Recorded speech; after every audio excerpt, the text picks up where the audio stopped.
درود بر شما بینندگان عزیز. اخبار آزادی رو با آخرین خبرهای تاجیکستان و جهان تقدیم شما میکنیم. در برنامه امروز 6 می این موضوعها را داریم. جنازه به جای توی، جنجال مرزی بین تاجیکستان و قرقیزستان منزل یک خانواده را در فرخار متهمخانه کرد. الحمدلله بوده بودی عمره تلفن میکرد هر ساعت دیگه اینا نمیتونه. تاجیکستان شماره هلاک شده ها و زخمیان در زد و خورد اخیر مرزی در قرقیزستان را رسانه‌ای نمود و برای جبران ضرر به عائله های آسیب دیده ستاد را تأسیس داد. خانه هایی که در وقت جنگ ویران شده بودند سوزاندن، ما یک ماه بازی همش برخوردیم. و بولروی به سابقه قیمت مجوز تلویزیون و رادیوهای مستقل، کارشناسان تاجیک میگویند این اقدام به برهم خوردن رسانه ها باعث می شود.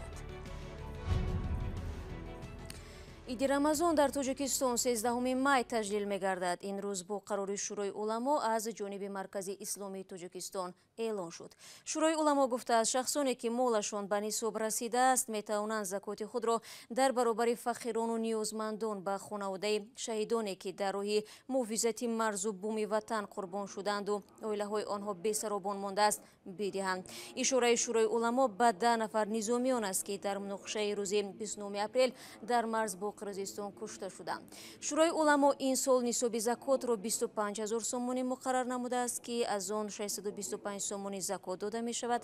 صدقه فطر برای یک نفر به 6 سومانی معین گردیده است. یک خانواده در ناحیه فرخار که به مراسم خرسندی آمادگی میدید حالا در سوگ نشسته است. کشته شدن مرزبان تاجیک در زد و خورد اخیر میان تاجیکستان و قرقیزستان منزل زیستی او را در جنوب کشور غمخواره کرد. حسن اکبروف میبایست چند روز بعد با توفه به تبریک خواهرش می آمد، به خبر از آن که تابوت او به دست عزیزانش سپریده می شود. محمود جان رحمتزاده گزارش میدهد. قرار بود در خانه مرزبان حسن اکبروف روز 20 می توی شود. اما مرگ مرزبان 31 ساله این حولی توی خانه را به ماتمخانه تبدیل داد.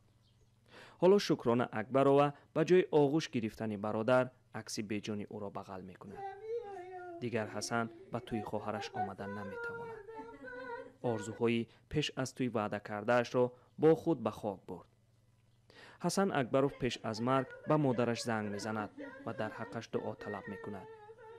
میرنبی حسنوف مادری حسن اکبروف میگوید این آخرین صحبت او با پسرش بود. همون شب اما آخرین گپ زدن شاید یک بعد بود. گفت در یک جای چیم گفته که خیلی توکل من به خدا گفته دعا که مادر در حقم که جام بیزی بای گفت همین گپ زد دیگه تمام. دیگه چی نکرد. همون نفسی خون هر روز تلفن میکرد. در عروسی بود 4 بود تلفن میکرد. زن گلکش موجه بده الحمدلله بوده بدی عمره تلفن میکرد هر ساعت دیگه اینا نمیکنه تلفن گم نمیزنه ختیم دیگه. خانواده حسن اکبروف همه به توی آمادگی میدیدند. حسن نیز دعوت شده بود. به خواهرش ماشینه درزدوزی وعده میدهد. اما مرگ او را نگذاشت که به این وعدهش وفا کند. بله آرزو داشت به نزدیکی بعد عید مقصد 4 روزه عید توی خواهرچش داشتیم مقصد به خواهر ما ماشینه گرفتم میارم مقصد میام خیر خدمت برادران ما همچون پدر مقصد میشد پدر ما گذاشتگی همچون پدر خدمت پدران ما چی میکنم. بعد آرزوهای داشت که مقصد در آینده فرزندان مقای دختر ما فرزند مقای دخترم رنگ خودم مقصد بخونانم کارگر کنم مقصد در قناتم راست کنم. بچه تیر خورده بچه شب 30 اپریل جسد حسن را به خانواده‌اش آورده تسلیم کردند و او را روز 1 می در دهه علاءالدین فرخار دفن نمودند. برای همدردی این خانواده سروزیر قاهر رسولزاده و رئیس ولایت ختلان قربان حکیمزاده آمدند. رئیس ولایت به خانواده حسن اکبروف وعده داده است که زن و فرزندان خردسال او را به منزل زیست و با تمام شرایط مناسب تأمین می‌کنند. حسن اکبروف ساکن دهه علاءالدین ناحیه فرخار از سال 2011 در کمیته مرزبانی خدمت می‌کرد. 4 سال پیش او را از دوشنبه به مرز شهر اسفره جماعت چارکو فرستاده‌اند. حالا از او 2 کودک یتیم مانده است. محمود جان رحمتزاده، رادیو آزادی، فرخار. мақомоти тоҷик бо гузашти чанд рӯз аз муноқишаи марзӣ байни тоҷикистону қирғизистон билохира омори расмии ҳалокшудаҳо ва маҷрӯҳонро эълон карданд. дар айни замон раиси вилояти суғд ба минтақаҳои назди марзии шаҳри Исфара ва ноҳияи Бобоҷон Ғафуров сафар намуд. ӯ зимни мулоқот бо сокинон ваъда дод ки ҳукумати Тоҷикистон зарардидаҳоро танҳо намегузорад ва таъмини моддии онҳоро бар дӯш мегирад. тафсилот дар гузориши Фарзон Муҳаммадӣ.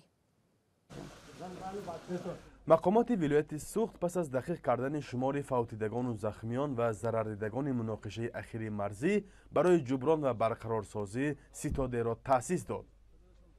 раҷаббой аҳмадзода раиси вилояти суғд ва ҳам раиси ин ситод пас аз супориши фаврии раиси ҷумҳурии Тоҷикистон барои барқарору кӯмакрасонидани манзилҳои харобгашта ба минтақаҳои назди марзии шаҳри Исфара ва ноҳияи Бобоҷон Ғафуров рафт.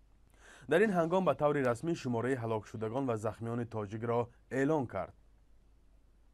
19 нафар аз ҳамин дар вақти ҳамин сарихӯрди ҷанги байни ҷумҳурии ҳамсояи Тоҷикистон фафтиданд. садҳо нафар имрӯз захмиён шуданд. имрӯз давлат ҳукумат ҳаст, дастгирӣ мекунад. роҳбари давлат хонаҳое ки имрӯз дар вақти ҷанг вайрон шуда буданд сӯзонданд. мо як моҳ ҳозир ҳамаша бархамон. мақомоти Тоҷикистон то ин дам шумораи захмиёну қурбониёнро эълон накарда буданд. рӯйхати 10 сокини кушташудаи Исфара рӯзи 5 май ва замоне нашр шуд ки ҳукумати вилояти суғд эълон кард ба оилаи онҳо дар умум 700 000 сомонӣ ёрӣ карданд.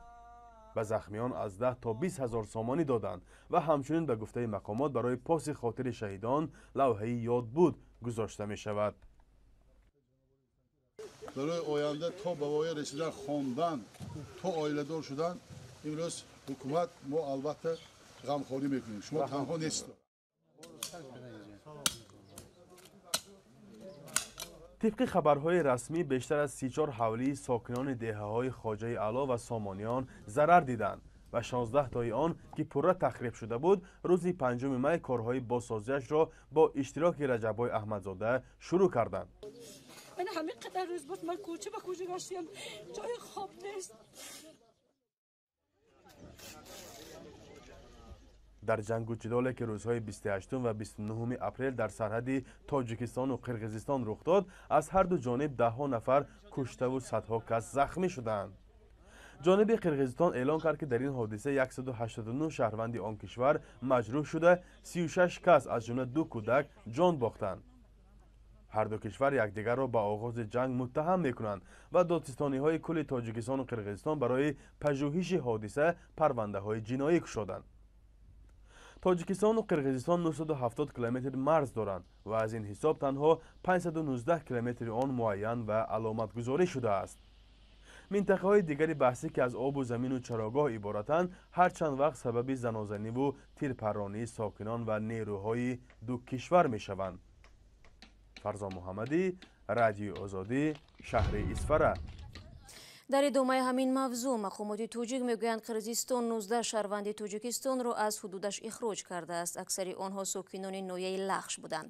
ҳамзамон матбуоти қирғизистон менависанд ки шаҳрвандони қирғизистон низ аз тоҷикистон ихроҷ шуданд. ҳамкорам Мумин Аҳмадӣ мавзӯъро пайгирӣ кардааст ва ҳоло дар студио бо ман аст. дуруд Мумин, хуб, ба далели ихроҷи шаҳрвандони тоҷикистон аз қирғизистон чӣ будааст? мақомот дар ин бора чӣ мегӯянд? мақомот дар ноҳияи лахш ба мо рӯйхати 19 нафареро фиристоданд ки ба гуфтаи онҳо рӯзи 3 ва 4 май аз ҳудуди қирғизистон ихроҷ шуданд. сабаби ихроҷи онҳо шарҳ дода намешавад ва ҷониби қирғизистон токунун ба он вокуниш нишон надодааст. аксари онҳо қирғизтаборонанд ва бештарашон донишҷӯ ҳастанд ки дар Бишкек таҳсил мекарданд. худи ихроҷшудагон мегӯянд ба онҳо гуфтанд ки санадҳояшон мушкил дорад ва бояд аз қирғизистон берун шаванд. ҳарчанд онҳо гуфтанд ки то муноқиша дар марз миёни ду кишвар касе дар санадҳои онҳо мушкил пайдо накарда буд. зимнан матбуоти қирғизистон гуфтанд шаҳрвандони ин кишвар дар ноҳияи лахш ки ба дидорбинии наздиконашон рафтанд талаб шудааст ки шаҳрванди тоҷикистон шаванд ё аз ин кишвар берун раванд. ин то куҷо воқеат дорад? бубинед шаҳло мақомоти ноҳияи лахш гуфтанд ки касеро барои шаҳрванди тоҷикистон шудан маҷбур накарданд. дар ноҳияи лахш ки қирғизтаборони зиёд зиндагӣ мекунанд чанд соли ахир тамоюли гирифтани шаҳрвандии қирғизистон афзоиш ёфтааст. Файзулло Бародзода раиси ноҳияи лахш гуфт ки бар асоси قانون شهروند تاجیکستان حق ندارد که همزمان شهروند قرقیزستان باشد. او گفت حالت‌هایی بود که یک ساکن ناحیه لخش پنهانی هم از تاجیکستان و هم از قرقیزستان نفقه می‌گیرد. در تاجیکستان سال 2015 قانون درباره شهروند تاجیکستان تغییر یافت. بر اساس آن شهروند تاجیکستان حق ندارد همزمان شهروند کشوری شود که تاجیکستان با آن سازشنامه دو شهروندی ندارد. حالا تاجیکستان تنها با روسیه چنین سازشنامه دارد. فیض‌الله برادزاده گفت که آنها تنها از ساکنان خواهش کردند که یا شهروند تاجیکستان بمانند و یا شهروند قرقیزستان باشند. او گفت که این کاری نو نیست، بلکه از سال 2015 برای نظارت قانون درباره شهروند تاجیکستان این کار دوام دارد. او گفت که در یک سال تقریباً 100 ساکن ناحیه از شهروندی قرقیزستان دست کشیدند و همین مقدار از شهروندی تاجیکستان دست کشیدند. خب آیا معلوم است که چند نفر شهروندی قرقیزستان و تاجیکستان را دارند؟ شعلو بر اساس معلومات آخرین حالا تنها در ناحیه لخش 43 نفر را روی خط کردند که دو شهروندی دارند. یک نفر از آنها به رادیو آزادی گفت که برای دست کشیدن از شهروندی قرقیزستان به بیشکک رفت، ولی روند بیرون شدن از شهروندی کاری آسان نبوده است. آماری دقیق و رسمی درباره ساکنان لخش که دو شهروندی داشته باشند موجود نیست. سالهای گذشته منابع گوناگون گفته بودند که بیشتر از 10,000 ساکن لخش همزمان شهروند قرقیزستان هستند. مقامات این را رسما تصدیق نکردند. آیا نفری که از شهروندی قرقیزستان دست نمیکشد اخراج می شود؟ مقامات ناحیه لخش گفتند که از روی قانون شهروند قرقیزستان حق دارد که 56 روز در حدود تاجیکستان به داشتن ویزا زندگی کند. آنها گفتند که اگر شهروند قرقیزستان باشد اخراج نمی شود، ولی باید از روی قانون خود را در خدمات مهاجرت ثبت کند و همچون خارجی در اینجا کار و زندگی کند. خب سپاس مومن برای معلومات فراگیر. از اول سال جاری قیمت دریافت بودجه پروانه یا مجوز کار برای ایستگاه‌های رادیو و شبکه‌های تلویزیونی خصوصی در تاجیکستان افزایش یافت. این چه پیامد داشته میتواند در گزارش برای یوسفی میبینه. بالا رفتن باج پروانه یا مجوز کار و تغییر یافتن قاعده‌های نو همکاری تلویزیون و رادیوهای مستقل با کمیته تلویزیون و رادیوی تاجیکستان سبب نگرانی‌های مالکان شبکه‌های الکترونیک غیر دولتی و جامعه ژورنالیستی تاجیکستان شده است. بنابر خبرها نرخ مجوز تا 20 مراتب بالا رفته. طبق نظامنامه تجدید شده کار تلویزیون و رادیوهای مستقل مجبور خواهند بود که سالانه 1% از درآمدشان را به این کمیته سپارند. رئیس انجمن ملی رسانه‌های مستقل تاجیکستان نورالدین قرچیبویف قانونمندی این دیگرگونی‌ها را زیر سوال برد.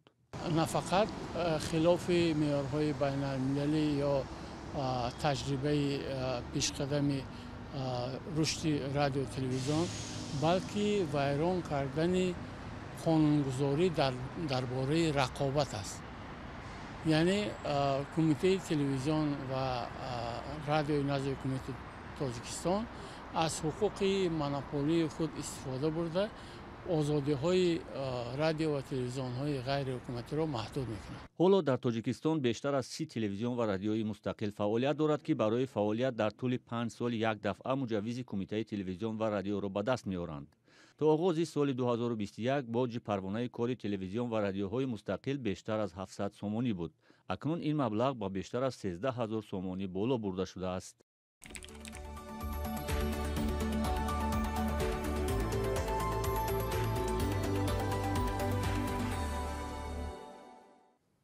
بینندگان عزیز، در همینجا وقتی برنامه اخبار آزادی به پایان میرسد. تشکر میگویم از یکایک شما که تا این لحظه ها با ما بودید و چون همیشه خبر و گزارش های دیگر را میتوانید در سامانه رادیو آزادی زیر نشانی www.azadi.org بخوانید و نوارهای روز را در صفحه ما در آزادی ویدیو تماشا کنید. فردا شما را با خبرهای تازه منتظر خواهیم بود. خود را احتیاط کنید و روز خوب.